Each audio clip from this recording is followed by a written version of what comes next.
This sode would not be possible without the support of our listeners, patrons, and sponsors.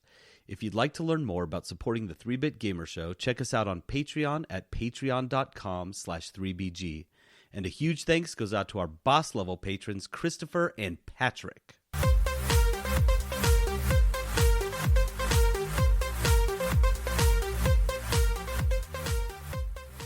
Hey, JD is on. Anyone out there? Hey, is it? Hey, JD, this is Peterson. Sorry, I had to go off. Yeah, Trent's on. Okay, Sorry, I'm late.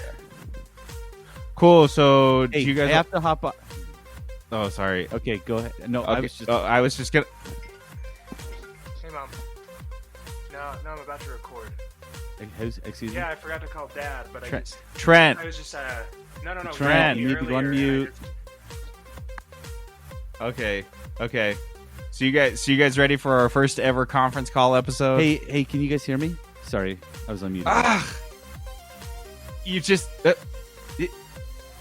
logged into the 3-Bit Gamer Show. Welcome to the 3-Bit Gamer Show. I'm JD. Hey, sorry, I was on the other line. Where were we? God damn it! That's pretty good, right? That came out pretty good. No, that's perfect. I'm laughing because that was like every conference call I've had been on. I'm so sick of it. Luckily, Zoom helps. Are you guys not doing a lot of Zoom calls? Or are you just mostly doing phone calls? No, phone calls. They're all WebEx, so it's essentially phone. See, this is like the first real human interaction I've had in like 3 weeks, so I'm a little rusty on my communication skills. Oh, well, then why not just do it over a call where you can't see each other? It's like a perfect warm-up. I know, he's like, this is my first interaction. I haven't seen a person in weeks. Live from the 3-Bit Gamer Show. The news. All right. Our news this week is brought to us by Crave Cookies. Crave Cookies is an awesome little cookie and pretzel and soda shop in Midvale, Utah. And Trent, you guys are still running, right? We are still running and hopping. That's amazing. It's crazy. Is this just super busy? Yeah, dude. I guess everyone today they did that whole like worldwide fast thing or whatever too. Mm-hmm. It was all over the news. Yeah. And right when everyone decided it was time to break their fast, like we thought it was just a dead day, and all of a sudden 5 o'clock hits, and there's cars wrapped around the building. Everyone's like, "Okay, I'm done. Let's go." Fast is over. Yeah. The virus is cured. Give me some cookies. Do you have a cookie of the week this week? We do. It's the same one we had last week. So I think it was last week. I don't remember anymore. It's the Cadbury Crave right now. So it's our Easter cookie. So it's the Cadbury eggs with the oatmeal, a little bit of peanut butter. Oh, it's so delicious. good, you guys. It's the best. All right. Well, check out Crave Cookies. You can find them at cravecookies.com. They're in Midvale, Utah, and they're on DoorDash and Uber Eats, and next week on Postmates. And they have a drive-through, which you just need if you get your cookies. All right, Peterson, why don't you start us off on some news here? Yeah, so starting off with a bit of bad news, I'd say. 2 highly anticipated games are delayed indefinitely at the moment. So, which means not that they're never getting made, but that we don't know when released. I feel like that term is always confusing. Indefinitely, I'm always like, that sounds like forever to me. It comes on too strong. There's just it's way too strong. You know what else is also too strong? You can't have a word that says definitely without it being yes, definite. You ever ask someone to get you something ASAP, but in your mind you're thinking as soon as possible? So and like I need it now. Yeah, I'm not saying now. I'm saying as soon as it is possible for you to get me this thing, but I just don't use it because I feel like it's too strong. ASAP is too strong. It's too much. They need to say is delayed, launch date TBD, right? Like that. Yeah. Yes. It's going to come out. We don't know when yet. Oh, okay. We'll catch up on that later. But indefinitely is like, this game's not coming out. Yeah, that's like Duke Nukem Forever territory. Half-Life 3 indefinitely, like too strong. What was delayed? It's Marvel's Iron Man, the VR game. which people have been looking forward to, which was already delayed this year. It was delayed until May, I think. And then I don't know when. Now it's delayed forever. And then The Last of Us Part 2, which is delayed definitely. No, it's delayed forever. Yes. No, I just meant like I can't read contextually. I can't understand that word. It has to mean forever. There was Last a of Us restaurant Part I was 2. telling Annie about the other night that she had that reaction. I told her about the restaurant being closed indefinitely, and she's like, "We never get to eat there again?" Dude. And she's pregnant, so she starts crying. She's like, fuck. It's so sad for the owners. That's what pregnant ladies cry about. I love that. What is it? What is this? It's Iron Man VR, and what's the other one? The Last of Us Part 2. Big, that's highly anticipated game.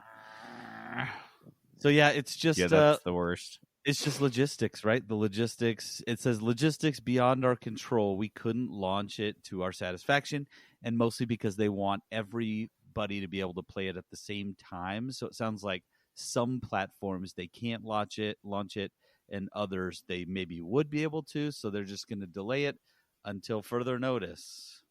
What's really interesting to me here is that they are not really stopping production on a lot of video games. Like they're still going strong in making these. Just like I told you, like Hamill's still working on at Treyarch. Like they've all just shifted to work from home. So you've got all these studios that have games that are being delayed because of the physical reality of releasing them, but they're just getting more and more polished. Like I don't know what they're doing with it. Like at my company, we're taking this time to like reanalyze and go back and like what in our software, while we're kind of on pause right now, what can we improve and make better? And I wonder if they're doing the same thing with video games. Like, are we going to get better games out of this? The ones that are delayed?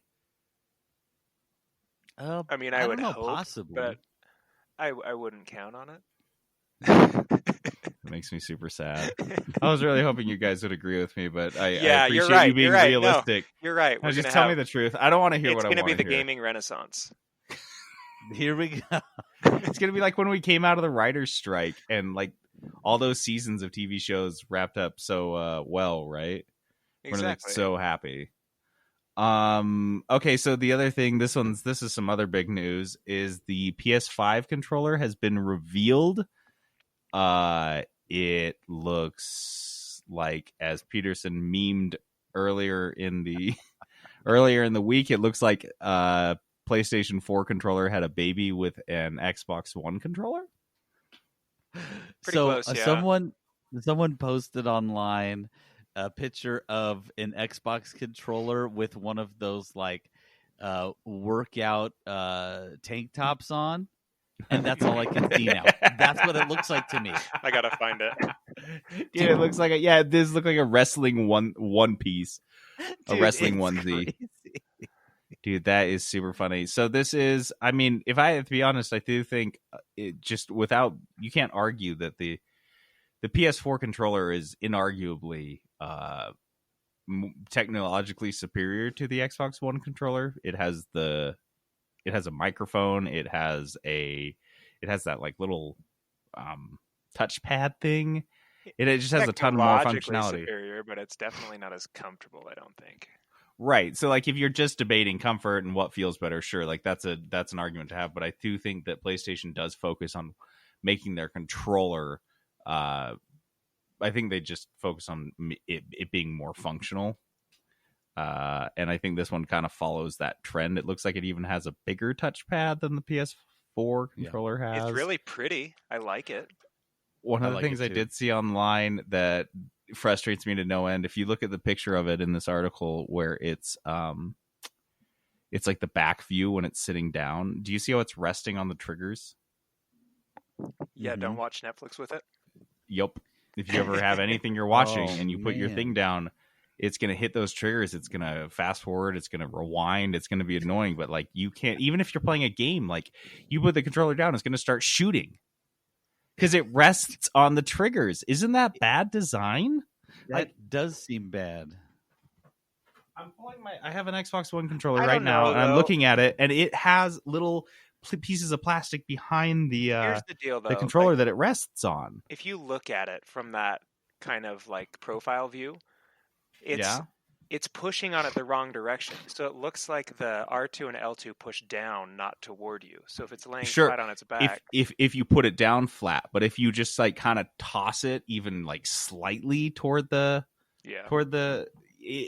unless you put it down directly flat, it's kind of risky. Sit it next to you on the couch, and then sit on the couch, and it kind of indents. That's the big concern. Yep. So I don't know about that. So the PS5 controller, I think and this is the Primo one, right? This is the Elite, I believe, whatever they call it. I just thought this was the standard. I don't know. Let's see. The DualSense, the new wireless game controller for PS5. I think this is coming out of the box, dude. It might be just their base one. Let's see. What's different about it? So one thing, they really focused on the haptic feedback for the triggers. So to make it feel like there's tension in what you're doing. So the example they give is like drawing a bow to shoot an arrow. Like you'll feel that tension a little bit, which is pretty cool. That's super cool. I love that.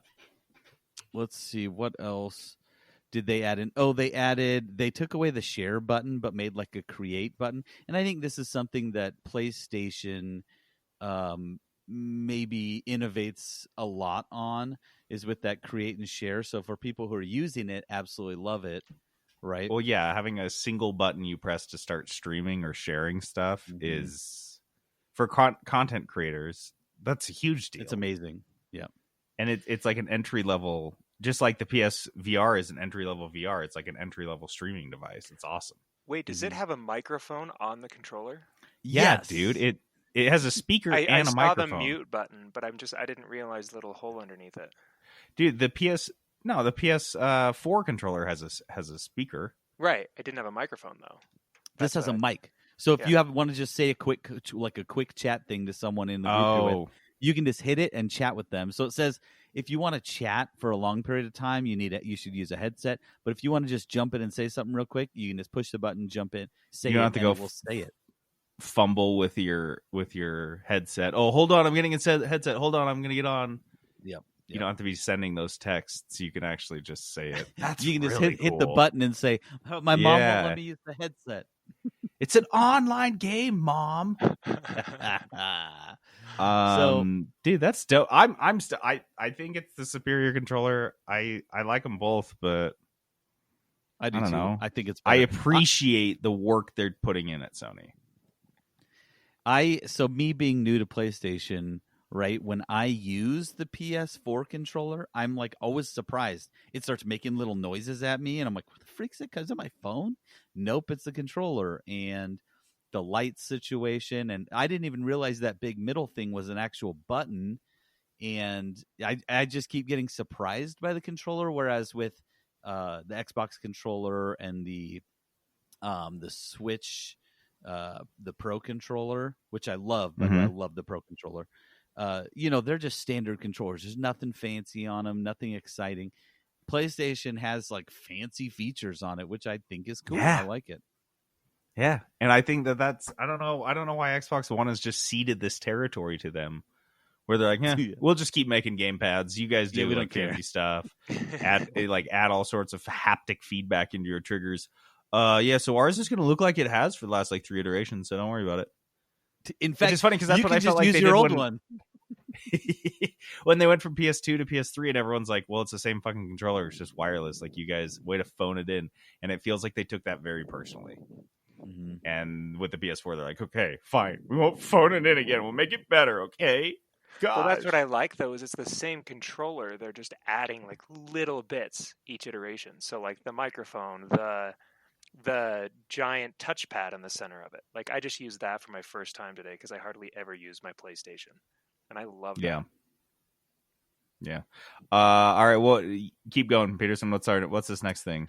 All right. So the game Valorant. So it reached 1.6 million viewers on Twitch, and to put that in perspective, the current record holders for most concurrent views are Fortnite and League of Legends, both with 1.7 million. So kind of a big deal that Valorant had 1.6 million views. If you're unfamiliar with what Valorant is, because I I didn't know until I saw this story. I knew this existed, but Valorant is Riot Games' new their shooter game that they're putting out. Oh, it's that So it's like their popular. Overwatch Dang. tactical shooter. It is currently in beta. I think it's a closed beta. Like you have to have a key to get into it. But I imagine like anyone that plays League that probably has a key. Yeah, getting keys. Like and it all said, the big Overwatch streamers are playing it. Yeah. All the streamers have keys, and it said streamers were giving out keys during their streams, which is it's a good way, I guess, for Riot to kind of get it out there, right? Yeah, just give them keys and say, "Hey, get people into the game if they're watching," and all of a sudden, 1.6 million people are concurrently watching it. Dude, I mean, I think that's impressive, but it's also, I feel like they're just going to have to be asterisks by all the records that were set in the last, like, 4 or 5 months. That's true. It's like Barry Bonds records. Nope, it's like, yeah, super impressive, but literally everyone is sitting at home with nothing to do. So, Man, of course, 2020 they're watching was streams. a great year for records. What was going on that year? Yeah, exactly. Dude, how about this? This next one, Peterson, this is right up your alley. They've added mechs to No Man's Sky. Yeah, and this is just a quick bullet point because I thought it was so cool. No Man's Sky continuing to update, added mechs into the game, and what I thought was the coolest is if you have a VR headset, No Man's Sky is in VR. And so hopping down to one of those planets and hopping in your mech in VR is reportedly incredible. That's all I want to do. I just want to get in a mech and run around. Like it's like an orbital drop mech. Yeah, you just get in there. Yeah. And it's immune to all of the like outside elements, right? So now all of a It sudden you can is? just So run you don't around. have to be dying constantly? No. Ooh, mechs might get me back into No Man's Sky, because that was honestly my frustration, is that like I am constantly pressing pause to like restore my suit or to consume this material so I can not melt or keep breathing. Yep. Or that is so trying after a while. Yep. But oh my god, being in a mech, dude, I like Isn't that that. awesome? Is that going to get you back in? Do you think you'll put another 500 hours in now? I did download the update, so oh my god, I might you check did it commit out. to that 6-day download. No, it has nothing on Warzone. Every time Warzone has an update, it's 15 gigs at least. It's so Dude, ridiculous. I still never got Warzone to work. I just threw in the towel on that one. Dude, a lot of people didn't. I got it to work, Trent, and it wasn't worth it, so don't feel bad. It's like I don't know. I like it. Yeah, it's a battle royale. It's a battle royale. It's nothing. Like it's nothing revolutionary. Just get in and play. But yeah, every update, I don't know what they're doing, because 15 gigs, right? They're not even adding new maps or anything. I don't know what they're doing. It's so huge. They're all just bug fixes. It's so bloated, I feel, at this point. All right, dude, you got to do this one, Peterson. Dude, okay, this one killed me, because last week we talked about how they were doing stuff like NASCAR drivers were racing each other online because they can't do the races in real life, right? Yeah. Which still seems weird. Like, I feel like you should be able to do the NASCAR race, just not have fans in the audience. I don't know. What am I missing? But because it's not like it's a contact sport. Yeah, but what about the pit? What about the pit crew, dude? Pit just have them already all wearing masks, I think. Pit crew in full hazmat suits. Dude, everything's becoming so much more cyberpunk. It's so cool. I wore like this complete face mask and when I went to Home Depot today, and I had like a black baseball cap on because I was working in the yard, and then I had these like black sunglasses on and this black face mask. Dude, I looked like I was going to, like, I don't know, spray paint some building in some was it cyberpunk like a respirator dystopia. that has the 2 vents on it, or was it just a mask? Oh no, fuck, dude! If it had been I have a dude, respirator here for that. Yes, that's what I need. I need to get one of those badass masks, because like I like walk into Target, and as I'm walking into the doors, I'm pulling my mask up above my nose. I'm like, this is the coolest fit. This is so weird. This is the most surreal shit. And there's like grandmas, and they're rocking like their like ski masks, and I'm like, dude, this is so 6 cool. months ago, someone would have called the cops on you Dude, Yes. and Dude, now I was it's reading an walking there article looking like about- I look like a straight up terrorist. I was reading an article about 2 guys that did get the cops called on them, though. Oh Because my the store God. thought they Yeah? were going to get robbed. It was on Reddit the other day. I didn't look too much into it. But, dude, it's not going away either. I bet that's going to be like the new fashion thing. You're going to have celebrities releasing like branded masks and... Oh my gosh. Yeah, dude, Dude, because they we got to get on Yeah. this 3BG mask 3BG masks. Oh my god. that we I have mean, personally worn. It's like the bathwater all over again. It is the bathwater. Yeah, dude, that was the other problem with my mask is I had just eaten like a pizza hot pocket and I was about to vomit in my own mask because I was like, if I have to smell like this like processed garlic for any longer, I will throw up in my face. I will throw up. I I promise will you. throw up right on my own face. I swear to God. Oh, Anyway, Okay. do this next one, dude. I freaking love this one. NASCAR. So NASCAR, Yes. there were some drivers doing the iRacing Pro Invitational Series event.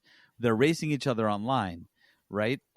Just, give them something to do, give us something to watch. Bubba Wallace, which I don't know any drivers, right? I couldn't name any other. I know Bubba Wallace. We got pretty close the other week with Kind of. Jeffrey Dale Earnhardt Jr. I feel like we got corrected a lot on that one. Close enough. So Bubba Wallace rage quit in the middle of a race. So talk about people experiencing new gamer stuff. This killed me. He just rage quit in the middle of a game because I watched the clip. Did you guys watch the clip? No. I'm trying So- to play it right now, but I can't get it to. Dude, you play the second one in the link from his view, so you can see his camera, and he's driving, and someone intentionally bumped him in the game, and he's like, "I can't do this. I'm done. Turn it off." And he just shuts it off, and he's done. He rage quit in the middle of a race. Because someone bumped him? Yes, and Isn't he that something lost- that happens in real NASCAR? Yes, but he bumped him on purpose, and he's like, dude, he's getting trolled, and he rage quit. This is real life gaming. Is this an official? This was an official race then. Yes, and he lost a sponsor because of it. Oh my God, dude! Here's the thing: is that now we know the sponsors don't understand the video game landscape because they're pulling out from this guy. This guy just gained 20,000 fans. They do not understand gaming and They don't gamer get it. fanships because the second someone rages out and spurgs out on a stream, that's the second they become a real esports player. Come on, Clint! Oh, God! he's still down there. Still there. Yep, he just came up and wrecked the hell out of you again All on right. purpose. Y'all have it going. Back block. That's it. That's why I don't take this shit serious. Sorry, Tyler. Just trying to talk to you there. Yeah, dude, Yep. he just pulls over onto the side of the track and says, "See, this is why I can't take this shit seriously." And then he just turns it off. Wait, just I'm shut up. sorry. I'm sorry. Before he rage quit, he took the time to pull over his virtual car to the Yes. side Yeah, dude, of the He road. pulls over to the Yes. side of the track. Yes. He doesn't understand it either. He pulled over. He's like the guy that's stopping for the stop signs in Grand Theft Auto. Yes, So funny. dude. I can't. It's Dude, I love He doesn't- that. None of these guys understand what happened. All gamers are like, "Oh, you got trolled," and he rage quit. This happens to me. He like on a daily signals, basis. looks over his shoulder, everything. Oh, I just can't get over him pulling over to rage quit. That is Dude, isn't that? I did that at the that's like rage quitting in League of Legends and going back to the fountain first and like taking Hitting care of B, everything. going all the way back and being like, "All right, guys, I'm out. I can't." Okay, do this." now I'm gonna rage quit. Oh my God. All right, this next one. This is actually just really small, but for you Minecraft players out there, for me, this is just kind of a cool sign of how monolithic and just enormous Minecraft is. The composer from Celeste, if you guys remember that side scroller that was an indie game that was really well received, the composer from that game is going to be providing music for Minecraft's Nether update, which is I have no idea what that is. So the Nether is, you have to build a portal to get into the Nether, and it's like like everything's on fire, and you go down there, and there's special mobs to get special items. Nice. So I guess they're doing some big update. What I think is cool about this is Lena Raine. She's the composer. I think it was Skylar Manning who sent a clip in that we played at the end of one of our episodes, and I really loved it, and I added it to my playlist, and I listened to it pretty regularly, which got me into what else does Lena Raine have out there. And she's got some really great stuff. She's fantastic. And so, yeah, I'm actually I'm not excited for Minecraft, but I'm excited to hear what she puts out there for Minecraft. Maybe if your kids are playing Minecraft, you'll be like, that music's really nice for once.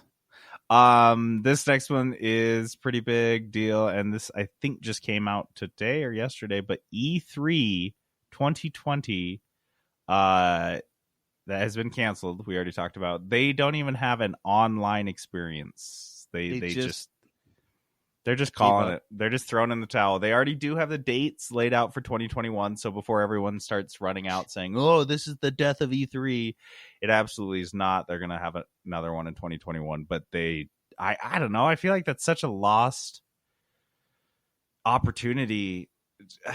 The reason people like E3 is not because like, oh, we have to have all our announcements in one place, or we want them all to be disseminated through the media.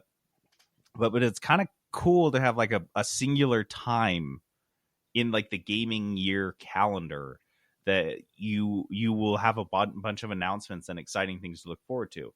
It's cool to have games dripping stuff throughout the year, but like, I don't know, I think people get excited about having potentially just one big thing where you have a lot of stuff happening, and just throwing in the towel and not even trying to do an online experience, I think is just a waste. It's just sad. Yeah, I agree.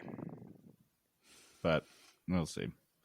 And then this last thing that we've got here is Resident Evil 8. They have been talking about the latest Resident Evil game, and they're saying it's a first-person game, and it will release in 2021, so it's coming out soon. I mean, when did when did Resident Evil 8 or 7 come out, Trent? Do you remember? 7. I think it was out 2017. So yeah, it's been so it'll be 3 years. I know. 4 years. It feels like 10, 20 years ago. 2017 feels like 1,000 years ago. 2019 feels like 1,000 years ago.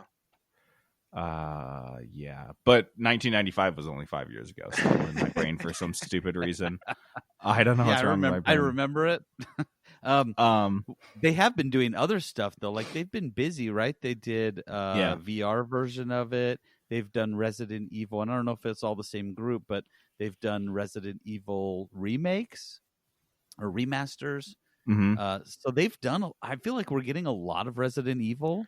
We've had 2 remasters recently, haven't we? 2 and 3, right? Yeah.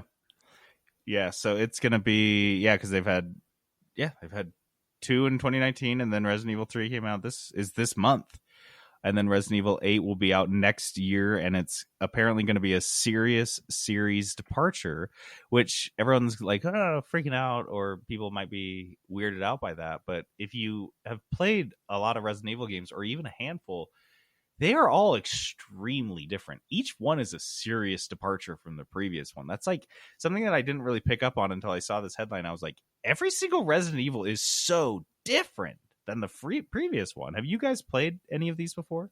I've played none of them. I played like the very first one ages ago, but that's it. So the first one was like this fixed camera view, and it was kind of a spooky jump scare thriller kind of game. But by the time they got to 3, it was a much more action-oriented game. 4 was a over-the-shoulder, much more kind of slow, meticulous combat. And then 5 came out, and it was like a co-op combat focus thing. And and they all are in different places. Like 4 was in Spain, and 5 was in Africa. So I think it's kind of cool that they always do that, and they're always just jumping all over the place. It kind of reminds me how Final Fantasy's stories are all completely always all over different. the place. Yeah. Yeah, there's just like, let's just do something different every single time.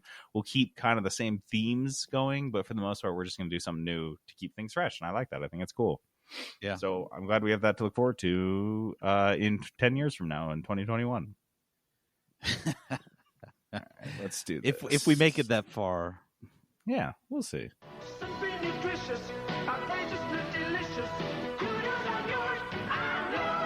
All right, kudos is our positivity segment. I'd like to give a shout out to something awesome. And guys, do I have something awesome for you? If you are in Utah, you, especially if you're in the Salt Lake Valley, are especially lucky because you have the opportunity to try Mr. Charlie's chicken fingers. So Jenna found this online. Trent, what is that Instagram account that Utah Grubs. you guys Is that follow? what you're Utah talking about? Grubs on Instagram.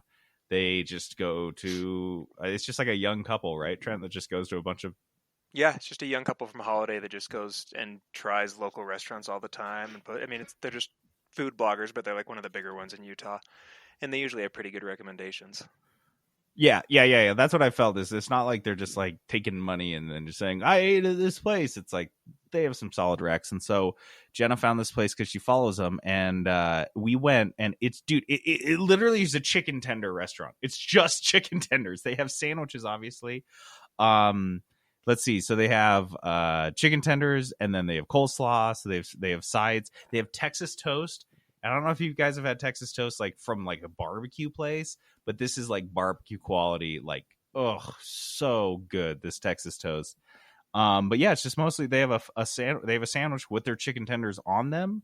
But we just got tenders, and I kid you not, the best fried chicken I've ever had in my life. Like better than Popeyes. Way better than Popeyes, dude. It blew my mind because it wasn't like, you know, when there's breading, it was completely even breading, and it wasn't super thick, but it wasn't like too thin. I just don't like when it's just like I'm crunching in and I'm like can tell I'm just chewing on breading, and then there's like a sliver of chicken inside. Right. It's just like a really incredible tender piece of meat, and it's just battered perfectly, and the flavor was amazing, and their honey mustard is good. And the whole thing with fries and a side and a piece of Texas toast, $10, like $9.50. So for Jenna and I both, and we did, take out because the whole coronavirus thing, $20. Unbelievable. 5 tenders, 5 tenders and fries. I think we might go for there tomorrow. $10. I want to hear your review. I think everyone should go there and let me know what you guys think, because it blew my mind. It's just absolutely stellar. This has got to be one of my favorite food kudos in recent memory. Mr. Charlie's Chicken Fingers. It's in Midtown. It's like Midvale, Murray area. It's like Murray, 45th South, 5th West. I don't know where that is. I'm gonna have to look. Peterson, you could actually hit this up because it would just be right off I-15. So it would probably be like a 20-minute drive for you, maybe 30. But yeah, check that out. That is Mr. Charlie's Chicken Fingers. Okay, and that brings us to my favorite clip on the board. Oh my god, the first impression rose. It's so good Trent. every time. Every time. It's Bachelor, so you know it's going to be good. Trent, tell us, what game are you playing right now that you are... It's not even a first impression rose when you're like 15 hours in. Dude, it's Like, not a first you impression play it rose anyways, hard. because I played the game before, technically. I'm playing the Final Fantasy VII Remake. Nice. Which, by the way, I just have to say that I love how straightforward they were with the name. It's not like Reborn or Remastered. It's just Remake. Final Fantasy kept VII the Remake. Get the Kingdom Hearts team out of it. Yeah. For once. They're pushing them out of the room. Don't let them know don't let them see the meeting invite, because they will just come in here and start Try to slapping fancy it up. numbers. 2.8. Final Fantasy Get 7.3. Yeah. Back to the fantasy. Final Fantasy 7.R. Just kill me, dude. Yeah, the Oh, R man. stands for remake, obviously. Yeah, are you idiot? stupid? What is wrong with you? How do you not understand this? Okay, so So- tell us about it. So I've got a few things. First of all, you guys have played like remastered games recently. That's been the hot thing for the past few years. Like they remastered, Seriously. I don't know, Everything. everything. But every Everything. single game has just been basically a graphical update with maybe a few quality of life upgrades. This is like, I don't even know how to explain it. I so far, and I know this is so far, it's met every expectation. So like the opening sequence, I was watching a YouTube video of it side by side because the first game came out in 1997. And the opening sequence was just so beautiful, so perfect. I forgot I was playing a game afterwards because I was just watching the movie. But this game has been completely rebuilt from the ground up. So it's got the same story, but the combat's different.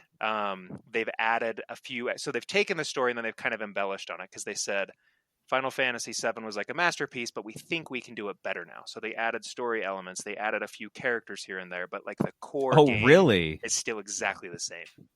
So they've separated it into 3 parts, the same way the original game was. It was one of those first PlayStation games that was on 3 separate discs. This is going to be 3 parts. The first part was an 80 gig download, so it's a big game. Wow. But Wait, tell us about your experience downloading versus buying it. Oh man. Yeah, I thought you were going to buy the hard copy, Trent. What dude, happened? I was. This was Annie's quarantine gift for me. But so she bought me the hard copy collector's Wait, we're edition. doing quarantine gifts? Nobody told me that. What the Well, fuck? now you know. Go let Jenna know. I will. I'm texting my wife right now. She surprised me with the collector's edition with like the artwork and everything with order confirmation like a week plus ago. Uh-huh. And as of last night, the game came out at 10 o'clock last night. As of last night at 7 o'clock, it still hadn't shipped. So I was like, well, I am not waiting because I'm playing this when it comes out. So I just canceled it, ordered the digital download and did that instead. But Amazon Prime, that was once upon a time 2 days, is now 11 days sometimes. I don't know. I don't even think to go to Amazon anymore. I'm not even using Amazon. It's the weirdest thing is like I was telling you guys earlier, I feel like they're training people to stop using their service because I can't find anything on Amazon that isn't either like I ran out of this acne face wash that I use and I went to look for it and it normally is like $6 a bottle. It was $35. And so I was like, oh, well, they're just, they're spiking the price because whatever. But I'm like, there's nothing that's not like that I need there. So I just don't use it anymore. Yeah. I'm like, okay, well, now I'm never going to look to Amazon once this thing's over. I'm just going to you will have trained me not to use your product by then. It's ridiculous. I can't handle it. But yeah, dude. So started playing it last night. And what's so great about it is the original Final Fantasy VII was like my first introduction to the Final Fantasy series because my brother brought it home. We played through that and it was fun. But there were aspects of the game that I kind of just didn't care about when I played the original version. Like, for the first disc or for this first kind of segment of the remake, you're part of this eco-terrorist group called Avalanche. And you've got your 3 main characters that are part of your party. But then you have these kind of side characters that in the original game you knew they were there, but you just didn't really care. And in this version, they've fleshed out their backstories completely. So like one of the guys' names is Wedge. He's the voice. It's the same guy that did the voice for Badger in Breaking Bad. Matt. Yep. No way. Whatever. Yeah. I love Badger. And he's like the same type of character. But so all of these characters that you just really didn't care about before are super important. And you get super into all of these little side stories that in the original game, like that segment of the story maybe took 10 minutes to play through. This, it probably takes an hour and a half to get through that same segment. But it doesn't feel like it drags on because of how well they present everything. So it's amazing, dude. I got it. Started playing it last night at 10, played it for an hour, and then probably put an additional 9 into it today. So you have an affinity for cool 9, just no big cool deal. 9. You have an affinity for JRPGs. Do you think somebody that doesn't or isn't necessarily a huge fan would put in a cool 9 on this guy? So here's my recommendation. If you're a Final Fantasy fan at all, I feel like you owe it to yourself to buy it. If you're a JRPG fan at all, you owe it to yourself to buy it. It's not the way that they've changed the combat. It's kind of like hybridized between like a traditional turn-based system and something like Kingdom Hearts. So I've seen some of the gameplay and I love it. The combat is incredible. Like it's all real-time action combat until you're selecting abilities from you have 3 different combat options you can pick from, and the one I'm playing in is classic. So whenever you're trying to cast a spell or use an ability and it opens up your menu, everything slows down into like bullet time speed while you make your decision, and then once you make your decision it speeds back up to real time. Which is something I always hated about Kingdom Hearts, is that like you were literally flipping through menus mid battle, and that was like the desired behavior. Well, And you I want was to like, watch what's going on, right? Yeah, like slow it down for me. Let me select my thing, and then I'll do it. And when I watched the gameplay trailers on Final Fantasy Remake, I was like, this is so nice for me, because like that gives me the blend of those two combat styles. Because what I think they were saying when I read the interviews is like they were looking at reusing the turn-based combat from Final Fantasy VII, but they threw it out the window really early on because they're like, it's just dated. It's stale, and you've heard me complain for years how I missed the turn-based combat style. Yeah, Like, yeah. I loved it I'm so with much, you. but going back to it sometimes, like playing Pokemon even, I still, it does feel a little bit slow now after playing some of the newer stuff, and I've always kind of been against the direction Final Fantasy has taken because they've gone super action-oriented. This, I can confidently say, is the best combat system I have ever played in a JRPG. Like, it is so good. That's I like hearing that. Yeah, it's amazing. I'm gonna have to play this, huh? Because I love Probably. turn-based I'm just combat. pissed. Are you playing this on PS4? That's all it's on right now. I'm so mad you didn't get the hard copy, because then we could have all three played it. We could have just borrowed it, but now that stupid Amazon. I know. No, dude, just a quarantine gift from Jenna. No big deal. Oh yeah, I haven't even called in my quarantine gift from her yet. Just shoot her a text right now. Hey baby, for my quarantine gift, she's like, for your what? No, it's a thing for real. It is. Ask Annie. Oh, Annie will tell you all about it. It's a thing for sure. Oh my gosh. So Trent, you're not through the first third, but you think you've got a good. I mean, to be fair, so this is the other thing I was saying to you last night when I mentioned it. I am not a completionist by any means. I'm usually kind of like a start to finish as fast as I can and just take in the story and move on. So I'm probably, if I was playing through it like that, I'd probably only be about 4 hours into it. And supposedly the story is 30 to 40 hours on this first part. Yeah, so man. I'm probably maybe 10% through it, I think. Okay. So Okay. I've got a long ways to go. That's awesome. So Peterson, do you want to talk about Steamworld Quest, or do you want to do Fudio games? Yeah, I'll do this one really quickly because You don't need to go that quickly. Well, I have been playing this game, but I haven't put 10 hours into it, like Trent, and I've actually been playing for longer than he has been playing Final Fantasy, and he has lapped me. You have a job right now, though, so That's true. That does change everything. And I have to switch time. I have it on the Switch. Switch time is valuable at my house. I have to fight 3 other kids for it. So, you guys have a Switch and a Switch Lite, though, don't you? Don't you have 2 in the house now? no, just a Switch, not a Switch Lite. I can't even fathom. I can't even imagine with 3 young boys and you. Oh. Well, I mean, we also have an Xbox and a PlayStation, so it's like, dude, no, you just gotta do push something their else. You gotta push their bedtime. Just push it. It's 8 now. Push it to 7. They'll be so happy. You're like, it's a coronavirus thing, dude. It's just they say kids need to go to sleep a little earlier so their dads can play the Switch. Like, now go tuck yourself in. Actually, I got some gaming to do. When I play Switch, is because it's hooked up to the TV upstairs. The docking station is, and that's like the main room. So when I play Switch is when I get up in the morning with Lily, and her routine is she wants to sit on my lap and watch the iPad, and so I'll just start playing the Switch. But the kids are already awake. I don't know when they sleep because we put them down at 8. They do not fall asleep at 8, and then now the sun's out at 8 still. Yeah, that's true. So they're like, I can't go to sleep unless the sun's asleep. No, but the other morning I woke up at 6:30 and they were both up already. Like, what are you guys doing? Both the older boys. So I have to just kick them off whatever they're watching, whatever stupid Minecraft YouTube video they're watching, and play the Switch. So I have been playing a game that I picked up. It's been on my wish list for a long time, but it was on sale, and you got to catch me in the right mood to buy a game because I have so many games to play, but it just did. It's called Steamworld Quest, Hand of Gilgamech. What a name. What a name. Gilgamech? All right, so I'm already on board for this. because they're all robots, right? In the Steamworld universe, they're all robots, and so it's got to be Gilgamech.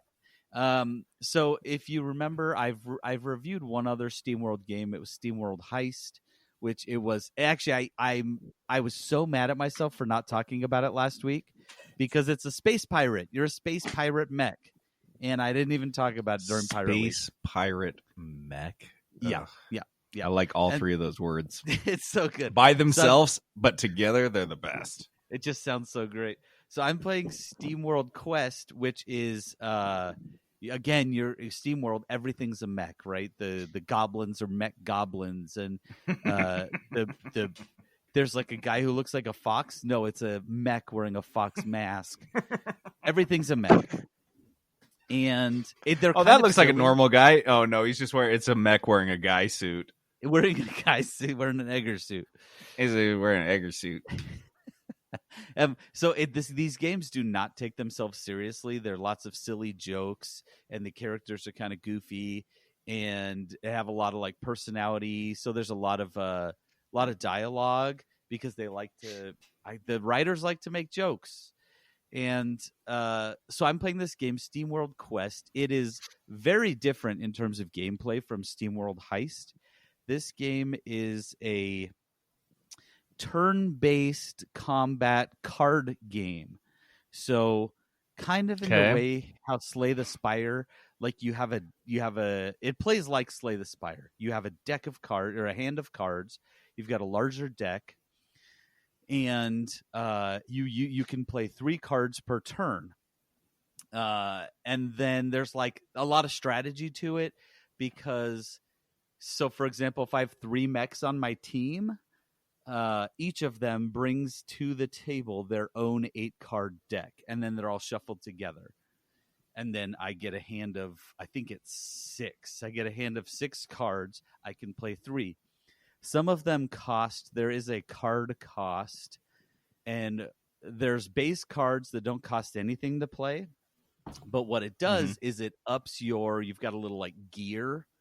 It gives you a gear. So you play just a basic attack, you get 1 gear, and that's the cost. So then the more powerful cards cost 1 gear to play, 2 gears, 3 gears, etc. There's also a cool mechanic where if all 3 cards you play in one turn are the same character's cards. So my sword mech, if I play all of her cards in one turn, then I get a 4th bonus card that's like her special bonus that she does. So you get like these bonuses, and all of that can change, right? It's based on whatever weapon you're holding. So you have equipment, and you can change your decks, you can change your equipment, change your weapons. So there's like all of that kind of strategy to it. This is robust for a card game. Well, and you're going through like the world. So like when you're not in a battle, it's like any JRPG. Like you're running over in the world and talking to people and going to the shops, and then you see an encounter and you go encounter them, and then it pulls up. It looks the same, all my guys on one side, the bad guys on the other side, and then we take turns attacking each other. Oh, but that's right? just during the encounter. I thought the entire game was that. No, that's just during the encounters, okay. and then you run around in the outworld or whatever, and you follow the path, go do stuff. This game is. I'm having a blast with it. My kids watched me play it, and 2 of them were like, "I got to play this myself," so they've been playing it, so the kids can pick it up. The dialogue's hilarious. The game itself is so much fun, and these are not huge games, so I'll probably beat it in 15-20 hours, but it was on sale for I think $13, and oh wow, absolutely worth it. I'll be honest, I've played 2 of these Steamworld games now, and I think there's like 3 or 4 of them out there. I'm obsessed with them. They're so good. Yeah, dude, It's I played weird. Steamworld Dig and I loved it. Dude, it's weird how good they are because they're not like a AAA studio or anything. They're not like well known. They're just, and what they do, they're doing it so well. I can't find a complaint about the game, right? I'm just playing it, and what it's trying to do, it's doing perfectly. The execution is incredible. So if you're at all interested in turn-based combat, like card deck building type of games. It's called Steamworld Quest: Hand of Gilgamech. Check it out on Switch. I think it's on all of the things. Right now, it's on sale on the Switch. It's not on sale on Steam, I don't think. It's right on now. Stadia. You guys, you can pick it up on your trial Stadia right now. Dude, have you seen Dude, this? still I've too been expensive. No, they first it was Because you still have to buy the controller. It's not free. Nothing's free about the Stadia. Jonathan, it's free. No, this is the progression that they've gone in over a week. They were like, okay, you can do a trial if you're a YouTube Plus subscriber. Okay, now we just want. I got an email today that just said, if you're at all interested, you can just come in and play. We don't even care. You don't even have to be the pro. You don't, because to get the free games that they offer that month, you have to be a pro subscriber. They said you don't even have to be a pro subscriber. Just sign up, try it out. We'll give you games for free to play with. I was like, this is in a week's time. They have gone from YouTube Plus to just try it out, please. There's so much to unpack here. There is so much to unpack in what you just said. First of all, the fact that they're just pissing off their pro subscribers. They're like, yeah, so bad. The fact that they're paying for something that they're just openly giving out for free. I mean, you're acting like there are still pro subscribers out there. The other thing is anymore. Yeah, that's probably fair. But acting like this is free at any point is so disingenuous, because anyone that's like, oh, it's free, how do I play? They're like, oh yeah, it's free after you pay $130 for a controller. I mean, after that, it's free as hell. It's so free.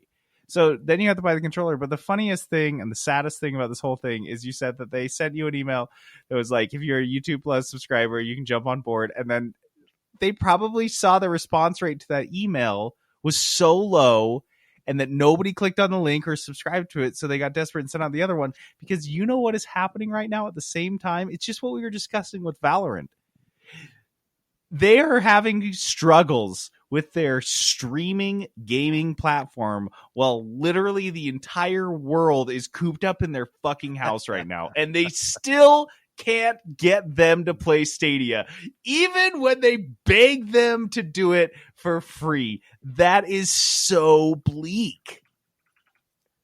That is so rough to me. I just can't even imagine working on a product like that, where you can't even get people to use it for free, and you are begging them to use it when they have nothing better to do, and people are just glued to their devices right now on their TVs, and they still don't want anything to do with Stadia.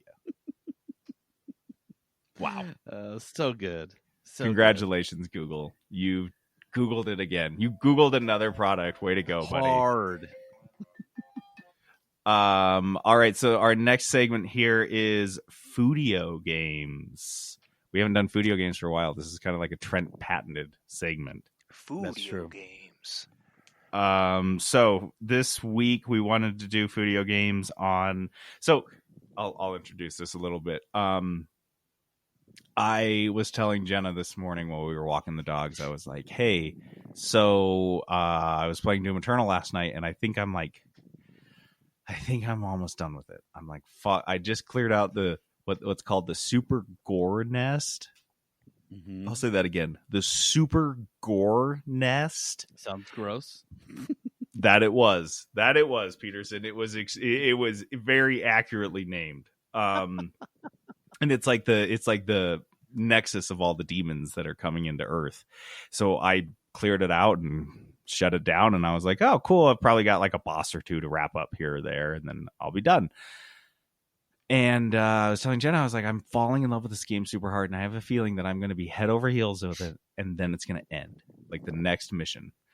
And I was really feeling sad, and so just on a lark, I just typed in mission list or level list for Doom Eternal, and I saw Super Gore Nest was like 4 out of 15.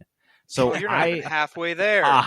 Yeah, dude, I'm not even a third of the way there. I was freaking out. I was so happy, and I realized that the reason it's going so slowly for me is because I am savoring this game. Every single bite of it is a lobster roll for me. I'm just like, ooh, I don't want to snarf it and then waste it, because there's so much fun stuff to explore. There's so many fun guns to get and unlockables to find and discover, and there's collectibles, and I realized that I'm savoring this game, so I'm like taking it so slowly. And then I was thinking, when at the same time I thought I was snarfing it. I thought I was playing it too quickly. So I wanted to pose this question to you guys, and I wanted to kind of just discuss this, is like what goes into or a game that you're savoring versus a game that you just devour so fast that it's over and you're like, oh man. Or you're not like, oh man, you're like, hey, it was over. Like Peterson, you beat Pokemon, didn't you? Yeah. You snarfed that. You didn't really savor it, did you? No, I mean, I did for a minute. I'd say I poured myself a glass, swirled it around, caught a bunch of Pokemon, took a sniff of it, and took a sip, and I was like, yeah, I like this, and then just shot the whole thing back. Just amazing. This is a fine vintage. All right, yeah. Slammed the glass down, it broke, and I was like, well, I guess I'm done. So this is what no everyone's more been Pokemon talking about, for me. Trent, what are you? Trent, are you snarfing? So it sounds to me like you're snarfing. Is that a common term? Am I going to find out? There's a bunch of listeners right in. They're like, snarfing is a common enough term. Yeah, like I wanted to say eat too quickly. Scarf. I wanted to scarf. play Scarf. They're the It's same scarf. thing. I think you It's can scarf, replace I think. it with any consonant. So What like about Cookie scarf, Monstering? Sparfing. Dude, I scarfing. slarfed it Yeah. hard. Oh, Speak I a was svarfing it. sparfing it. Nope, not any consonant. What they have to go well together. So, Trent, are you scarfing? Yeah, you're right. Scarfing sounds better. Are you scarfing Final Fantasy VII Remake, would you say? Or are you savoring it? I'm scarfering it. Okay. I'm Scavering. Trent has put a chair up in front of the buffet line, and he's like, oh, I've been enjoying it for the last 9 hours. I'm He's scarfing only it. eating the one thing. He's I'm scarfing Every it in the time- sense that it's like every time what? every time they bring a new dish, he dips his spoon right in it. Everyone else is like, "Come on, man!" And he's like, "Let me get a little mine. screen This one's time mine TV now. Ugh, You're like, "Nope, I'm eating this mine. with my spoon, dipping it into the platter. I don't care." No, dude. So I'm scarfing it in the sense that I'm not stopping. Like I'm playing it nonstop, but I'm savoring it in the sense that I'm doing every little thing there is to do. So like, Ooh. I'm like, there's side quests that aren't usually a thing in Final Fantasy games like this, and they've added side quests to this, and I've been doing all the side quests. Like I don't usually do that, so I'm definitely savoring it in that sense. Okay, so this brings up another question. Now I'm very interested. I didn't even think about this. Is you can enjoy a game, you can savor a game by playing it like Trent's playing it. You know, you're just going through meticulously doing everything you possibly can, but you can also savor it by in taking time, just like you would with a TV show that you're trying not to binge through the whole thing and you're trying to savor it. Do you guys ever do that? Like you deliberately don't play a game as you play other games and mix it up so the game lasts longer? Yes, I have the best example right now. Full confession, I have not finished Breath of the Wild still. What? Wow, I've been at it for a while. So lucky. You've been at it for 5 years. I am just making just a slog through it. I just barely got to before Final Fantasy came out. That's what I've been playing, and I just barely got to the third Divine Beast or the fourth Divine Beast, whatever the last Divine Beast is. Oh dang! So I'm just slowly working my way through it. Do you still feel like it's awesome every time you pick it up, or do you feel like you need a refresher? Every time, because what I'll do is I'll play it like really hard for a few days, and then I'll stop playing it for like a month or two at a time. And so then when I pick it back up again, it feels new. And Zelda's not the type of game where there's like all of these weird little intricate mechanics that you have to pick back up and you feel like you need to start over. I feel like you can just pick it up and start again. So, dude, that is a true savor. Peterson, do you ever do that? No, not at all. Here's my problem. And this is not going to be a surprise to anyone who's listened. I tend to like scarf/binge eat games. If I find a game that I like, because here's the thing. 150 hours.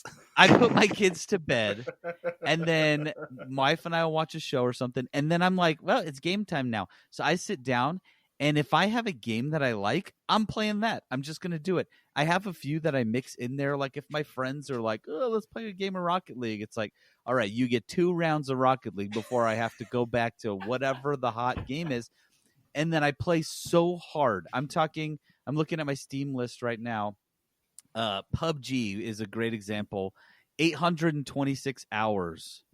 And that was just like, I'm playing. I played like every night. I couldn't stop. That's all I was playing. I tend to just eat it so hard, and that's like multiplayer games. But then I'll play a story game, and what I do is I eat it so hard and fast, and just do that I never finish the game.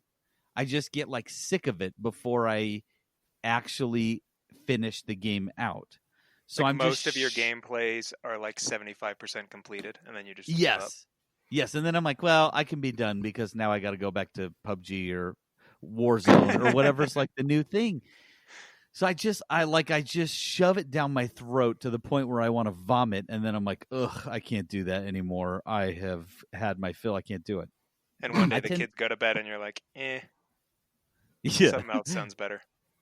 Well, and then I'm like, oh, I guess I'll just. Oh, this looks really great. I'm at the buffet, just like shoving in one. I go and taste an item, and I'm like, that's what I want to eat, and I will eat 6 plates of it, and then I'll go throw up, and then the next day I'm like, well, time for dessert, and I'm back to Rocket League Wait for or Thin PUBG.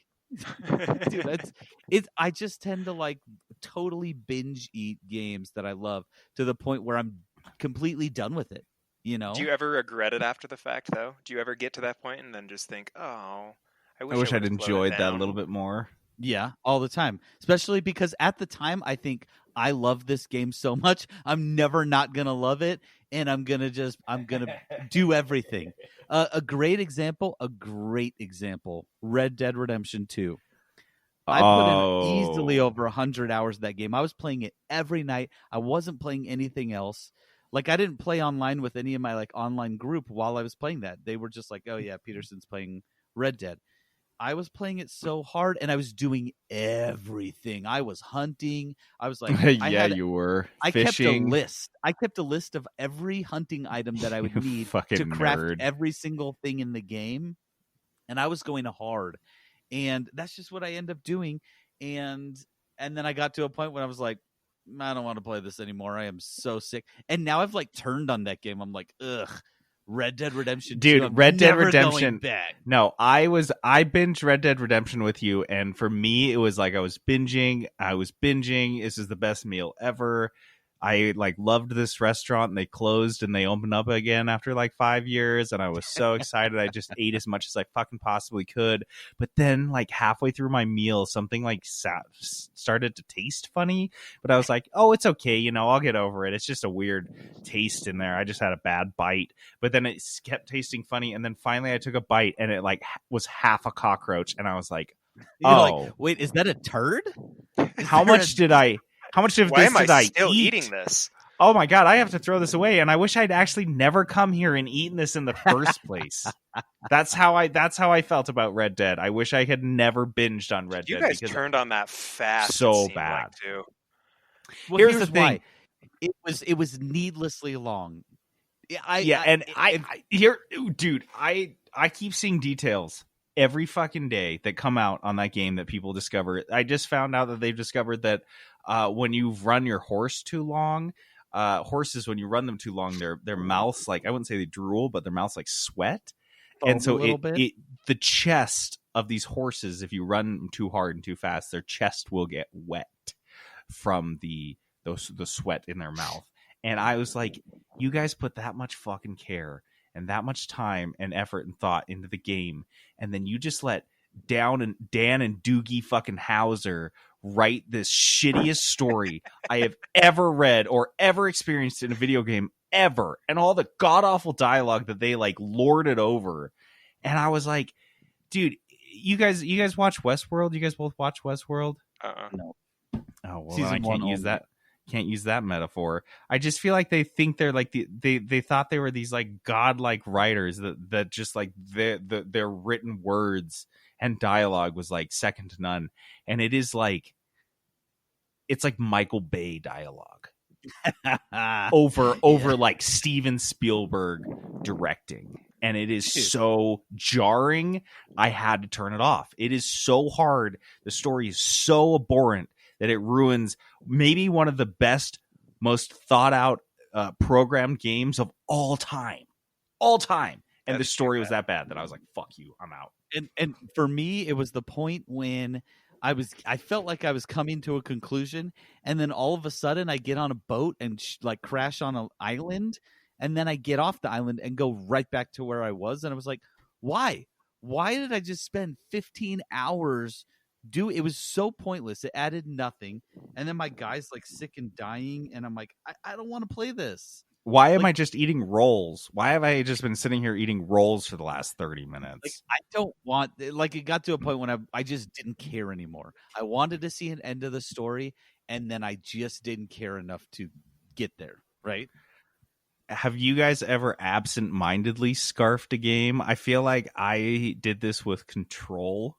I feel like I accidentally scarfed it because I was like, it was just a time period where I didn't have anything else to play, and I think I had some free time, which is kind of rare in my life. And so it was like routine that, like you said, Peterson, like, oh, we watched a show with Jenna, and then I was like, okay, well, I have like 4 or 5 hours. I'm going to play Control. And I beat it in a week and was like, oh, that was it? Because it is a shorter game. We've talked about that before. It's like a 20-hour campaign or less, and I really wasn't exploring as much as I could have. I wasn't doing all the unlockables and doing all this stuff because I was like, oh, it's just, I just thought it was going to last forever, and I just sat there munching it mindlessly, and then when I looked down at the bag, it was all gone. It's like, I didn't even enjoy it. Dude, Battletech. I just finished Battletech, and here's the crazy part. I loved this game so much. I still love it. I'm obsessed with it. But what I did is I finished the main story campaign. And the story got to a point where it was so good that I was like, I'm just going to keep going. I got to see what happens. And there was like a faction that I would battle against that I hated, right? Yeah. If I saw these guys in the battle, like sometimes there was like 3 faction battles, and I was like, nope, just those guys. I'm killing all of them first. I hate them. And then it got to a point when I was just punching through the story, and little did I know I was, just because I wanted to see what happened next, because there's a million things you could do in between. You could just take contracts and just do all these little missions forever. But I was like, I got to know what happens. I got to do this. I'm like invested. And then it ended. And I was like, oh, I'm done. And I'm legitimately sad about it. Like, I reached into the bag and there was no more fries at the bottom of the bag. And I was like, oh. And you lick your fingers and you're like, oh my God, those fries were so good though. I thought I had endless fries in there. It's like a Five Guys bag of fries. It felt like a lot when I first got them. It felt like a lot at the time. And dude, that's how it was with Control. It felt like a big bag of fries, and I ate them absentmindedly and so quickly. And it wasn't that big of a bag. Yeah, and like you didn't enjoy it the way you in retrospect should have enjoyed it. I should have savored every fry because I didn't know they had an empty container underneath it, making it look like there was more fries in the bag. Yeah, it's like the Toblerone that just keeps getting thinner and thinner. It's just like it looks like a Lego. It's just gonna look like a long Lego eventually. Anyway, do you guys have anything else you want to talk about on this, or do you want to move on? No, I think we pretty much covered it. Taking shots of wine and eating bags of French fries absentmindedly in the same conversation. Or Trent pulling up a chair at a buffet on just one item. Really classing it up. Funny just visual. Wendover buffet pizza. Dude, I remember Trent and I and Jackson went to the Wendover buffet once on the night that they do crab legs, and I'm telling you, dude, you'd think it would be hard to get unlimited amounts of crab legs in the middle of Wendover, Nevada, but it is not. It is not, and you can get them. And I remember watching this one table. These two gentlemen were sitting at this table, and they had like 3 plates of empty crab legs. High, dude. And these guys were not even talking to each other or like having a meal or like an interaction. They were there eating as much physically eating as much fucking crab meat as they could get in their bodies. Like it was like a contest. And it was like so mechanical watching them do it. Just like taking their fingernails, scraping out the meat, dunking it, eating it over and over and over again, like fucking machines just designed to eat crab legs. And I just was fascinated. But then I turn and Trent has half a pizza on his fucking plate because Trent has to get, even if we are at a Chinese buffet, Trent has pizza on his plate. Seafood. Yeah, no, he's just there for the pizza. You paid crab night rates to go get their pizza.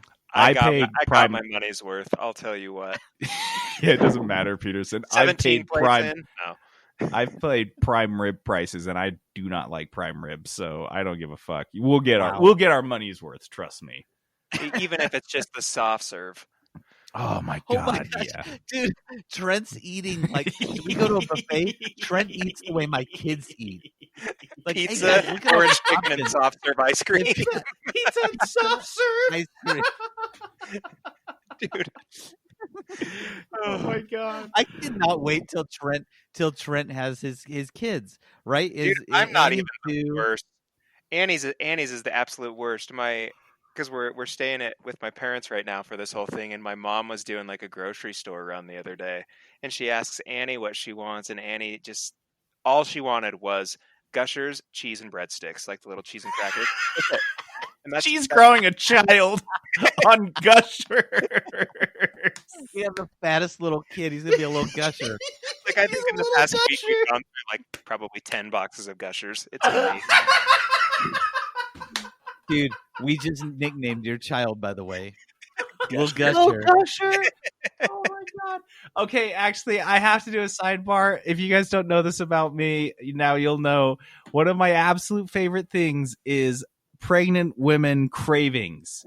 So funny. Has Annie had any when they're like, oh, I just need a pickle smeared with peanut butter. I don't know why, I just need it. I want all of those. Has Annie had any weird pregnancy cravings? Other than Gushers, which is kind of up there. Because who craves little breadsticks with cheese? That's not even a pregnancy craving. That's been our whole marriage. That's just an Annie thing. Just Gushers. I think she always wants like steak. She always wants red meat.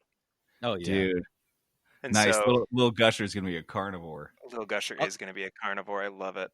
I'll just say the Kelsey never had weird cravings, but it was just like loads of chocolate. One time, I think I've told you this before. One time, so we made a chocolate cake, and when I left for work, it was almost gone. Like there was probably a third of it left. And this is a big cake, like the long, like 13 by or a sheet cake. Like yeah. So 9 by 15, I think, or something like that. No one's gonna fact check. So we had like a third of it left. I get home from work, and she's sitting on the couch where she was when I left, with the cake on her big old belly. The whole not a piece of cake, the whole pan resting on her belly. Technically, it was a piece of cake, though. I mean, honestly, 9 by 12, by the way. 9 by 12 by 2. Any amount, if there's even a slight amount of that cake missing, technically the whole cake is a piece of cake. Is a piece. So she just had a piece. I don't know why you're making such a big deal out of this. Same spot, chocolate cake, but wait, there's half a cake there. So she went out and bought another one. She made it. She made another cake and ate half of it. I was like, what? Did you clap? I was so confused. Oh my god, that is I love you can't that. say anything. She's pregnant. You can't say anything. You can't be like, you're gonna eat whatever you want, babe. Just gonna stare in disbelief. I just love that she like meticulously baked herself one, and then was like, "Yep," and ate half of it. Dude, unreal. That's hilarious. Amazing. Do you want to do this review, or do you want to just wrap? Let me just do the quick review. We're at 1:14, yeah, let's do it. So I'll do a quick review, and then we'll be done. This isn't going to be this is going to be a quick review. This is not going to be long.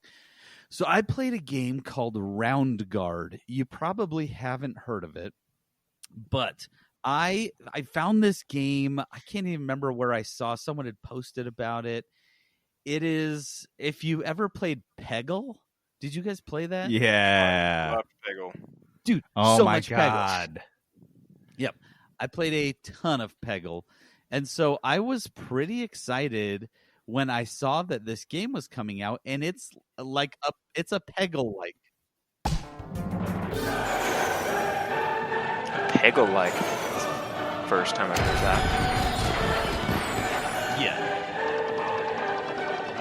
Sorry, I just love the noise when you win on Peggle. Dude, so good. I had to play I have 124 hours on Peggle and 46 hours on Peggle Nights.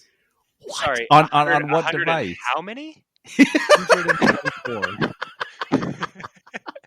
Dude, How You do must you have play Peggle for misspoken. that long? I'm sure you misspoke. this is me on craft night. I'm with those two dudes. Just the only reason they're with me is so I'm not I talk alone about on 9 hours a craft day night. on Tetris. Yeah, dude. No, if we're talking about binging, Peterson is just like eat an entire like movie bag size of Skittles. He's just sitting there with fistfuls of Skittles. He's like, I don't know, I just like Skittles. I ate a trash bag full of Skittles. What's wrong? Oh, is that a lot of Skittles? A trash bag? Trash bag. Yeah, trash bag of Skittles. That's the That only is the way I go equivalent for to it. playing 150 hours of Peggle. That is a trash bag of Skittles. Yes, Skittles are delicious. Yes, I would eat a bag of Skittles. That was No, kind of my I would point, not like, eat a Is it trash just the bag type of of game Skittles. that you're supposed to consume like a little bit of at a time? Yeah, like fun-sized 10 bags of minutes here, Skittles. 10 minutes there. 140 hours here. I feel like you guys are playing it wrong. Apparently so. Tell us how you take played those it, though. Go back to the You melt them scarfing, all savoring together. talk. Into Mega Skittle. And okay, so I needless to say, I really enjoy kind of the mindless gameplay of Peggle. And so this game Roundguard is coming out. It's a Peggle-like. I don't know how else to describe it. It's the same type of thing, and it even looks the same and like aims the same. You shoot a little ball down, and there's little pegs that you are knocking out. But what's different about this one, which has all these elements that really intrigued me, is it is a roguelike, so you're unlocking abilities and stuff like that. Because you're not shooting out a ball, you're shooting out a little guy, and there's like enemies. A lot of the pegs are like little enemies. Oh, cool. When you hit them, you are attacking them and taking away their hit points, and they're taking your hit points as well. So you're like clashing into each other, fighting, and then you bounce off, right? And so you're managing your health, and you can like get more health through different pegs and get more mana, and you have these abilities. And so I was like, this game's really fun. This is great. It's a roguelike, trying to kind of like get through to the end. It plays a lot. The outworld that you're going through looks a lot like Slay the Spire. So you're picking a lane that you go down, and then you have to you're just doing whatever's on that lane. So really great. Like in theory, this sounds really great. This is a solid, I don't know, C+ of a game. Okay. It's really fun. I had a good time while I was playing it until I figured it out. Once I figured out the game, it's impossible to lose. And that's part of the problem, because like you play Slay the Spire or other roguelikes, and they're very hard to win, right? It just gets harder and harder.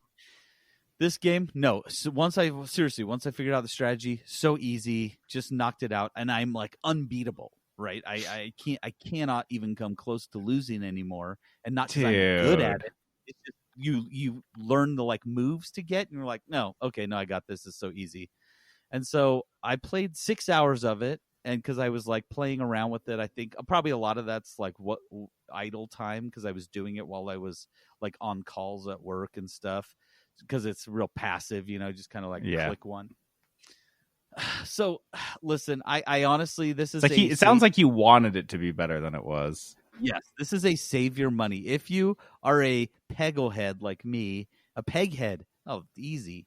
If you're a peghead like me, and you stumble across this game, this is a if you find it for really cheap, it's not very expensive to begin with, but if you find it for like under $5, go ahead and get it. But otherwise, kind of save your money. It's just not. It's just too easy to be worth it. Like Peggle was hard sometimes, right? Some of the missions were hard, and but this wasn't. So, I mean, that's my short review. Is save your money, pegheads. Wait for the next thing. Stop calling people pegheads, Peterson. It's not going to happen. Where my pegheads at? You guys know who you are. You know Peg who you up, are. everyone! Throw your pegs in the air. Egg up. Let's see those 150 hour counts.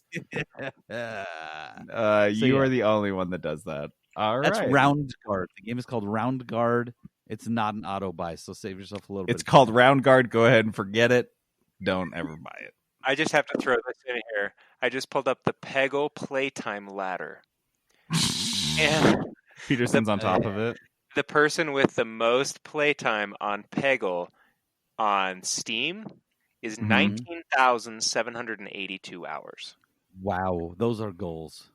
I feel like you got to pump up those numbers a bit.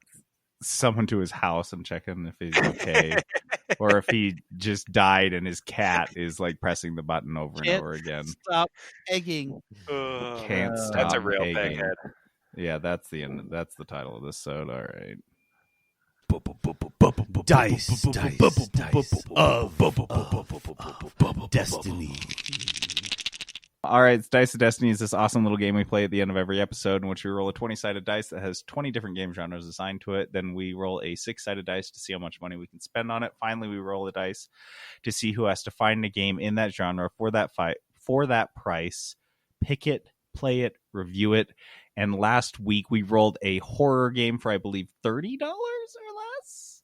I think so. And it landed on Dani. So we have a voicemail from Dani, and she's going to let us know what she picked. Hey guys, it is Dani Powers, and I am letting you guys know that I have picked my game for Dice of Destiny this week. I am going to be playing the game We Went Back. That is We Went Back on Steam. I know that I had a budget of $50 or less, but lucky for me, this comes in at $0. I also want to give a shout out to my friends who worked on this game. It looks amazing. I'm so excited to share it with you. Bye.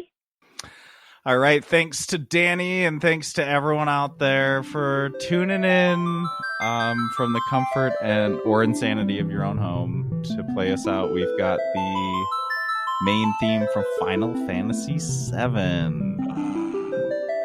It feels good, huh? Trent, I tried to find the theme for Final Fantasy VII Remake, but they had all this weird Same theme. dialogue. Oh, it is? Yeah, it's just fancied up. Oh, well, that's perfect. All right, guys. Well, I hope everyone's staying safe and sane out there. We really appreciate you guys tuning in and hope that we're providing some levity in these recent trying times. I'm JD, logging off. This is Peterson going AFK. This is Trent signing out.